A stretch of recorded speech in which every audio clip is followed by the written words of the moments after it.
आज का जो पाठ है हमारा वो है लिबर्टी।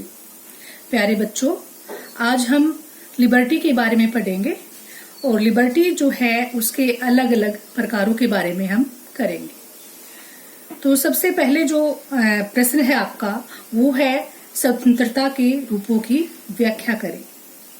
सबसे पहला जो हमारा है वो है प्राकृतिक स्वतंत्रता।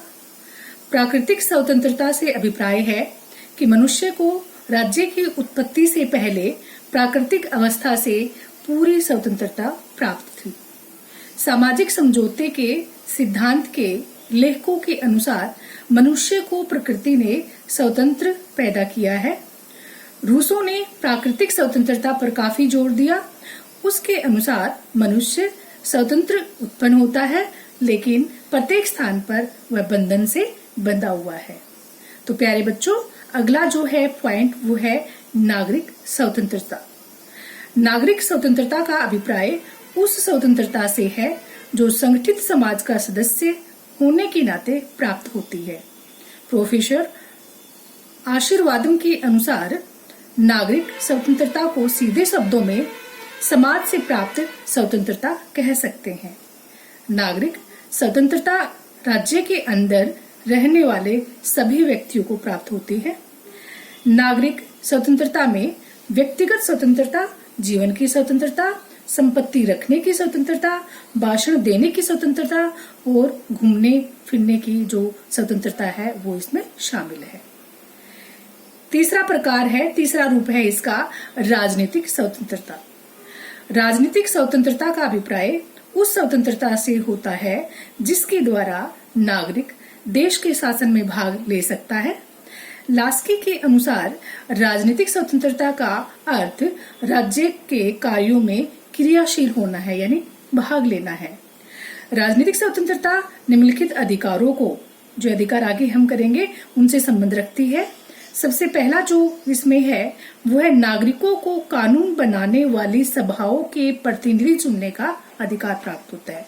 यानी जो हम चुनते हैं, संसद के अंदर एमपी चुनते हैं, उनको चुनने का अधिकार प्राप्त होता है इस अधिकार के अंतर्गत, यानी लोगों को वोट डालने का अधिकार प्राप्त होता है। इसमें अगला जो पॉइंट है, इसका रूप है वो है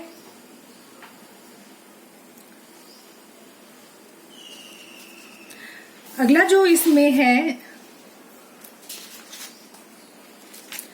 राजनीतिक स्वतंत्रता। राजनीतिक स्वतंत्रता का अगला पॉइंट है चुने जाने का अधिकार। यानी चुनने का, वोट डालने का अधिकार तो है ही, साथ में जब भी चुनाव होते हैं तो व्यक्ति जो नागरिक है देश का वो खुद भी यहाँ पे चुनाव लड़ सकता है। प्रार्थना पत्र देने का अधिकार, सार्वजनिक पद प्राप्त करने का अधिकार, सरकार की नीतियों की आलोचना करने का अधिकार और राजनीतिक दल को बनाने का अधिकार। ये जो सभी अधिकार है वो हमारे राजनीतिक अधिकार के अंतर्गत आते हैं। चौथा अधिकार है इसके अंदर, चौथी आजादी है वो है, चौथा जो रूप है हमारा वो है आर्थिक स्वतंत्रता। आर्थिक स्वतंत्रता का अर्थ है स्वतंत्र प्रतियोगिता नहीं। आर्थिक स्वतंत्रता का अर्थ है नागरिक को बेरोजगारी तथा भूख से मुक्ति प्राप्त हो। प्रत्येक नागरिक को काम करने के समान अवसर प्राप्त होने चाहिए। आर्थिक स्वतंत्रता में काम करने के घंटे निश्चित होते हैं, न्यूनतम वेतनमान फिक्स होता है, काम करने का अधिकार होता है, बेकारी की दशा में निर्वाह भत्ता यानी गुजारा करने का जो भत्ता है उसके अधिकार भी इसके अंदर शामिल है। पांचवा जो रूप है वो है नैतिक स्वतंत्रता। नैतिक स्वतंत्रता का अर्थ है कि व्यक्ति को सत्य असत्य, नैतिक अनैतिक, धर्म अधर्म, उचित अनुचित में निर्णय करने की स्वतंत्रता प्राप्त हो। स्वतंत्र व्यक्ति, नैतिक स्वतंत्रता से व्यक्ति अपनी आत्मा का विकास कर सकता है। ग्रीन बोसांके और लेखकों ने व्यक्ति को नैतिक स्वतंत्रता पर बहुत अधिक जोर दिया है। छठा रूप है व्यक्तिगत स्वतंत्रता।